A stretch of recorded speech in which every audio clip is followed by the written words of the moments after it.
Hello and welcome back. If you've already watched the first part in this series of videos on using eDIL, the Electronic Dictionary of the Irish Language. I'm Sharon Arbuthnot, and in this video I want to look at the headwords of the entries in eDIL. As laid out on the eDIL site, the headwords stand slightly apart and are in black and bold type. If you want to refer to the entry in an essay or article, you can use this headword, or you can give the number which is underneath as a link. That number is a permanent URL, so even if the headword of the entry is changed at some point in the future, the URL will stay the same and readers will always know which entry you were referring to. If you're citing the word itself, remember to give the numbers which precede some headwords, and don't worry if there's a gap in the numbers. The headwords of dam, for example, run from 1 to 9, but there's no number 4, simply because we've deleted 4 dam, but we've not renumbered the others so as to avoid confusion with previously published references.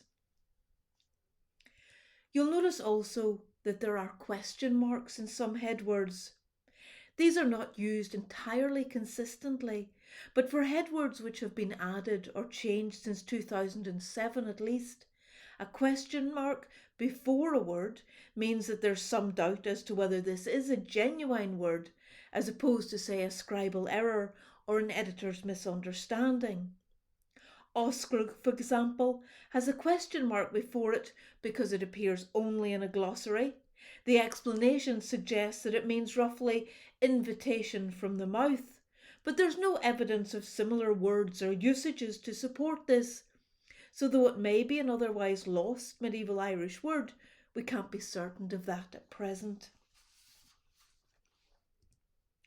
A question mark in brackets after the headword means that we're not sure whether the given form is the correct nominative singular for a noun or third person singular present tense, which is the usual way of citing verbs.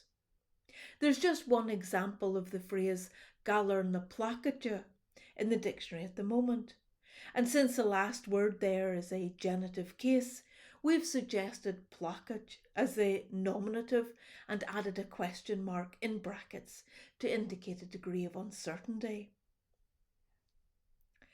The only other thing that needs to be said about headwords, I think, is that they reflect various periods of the language.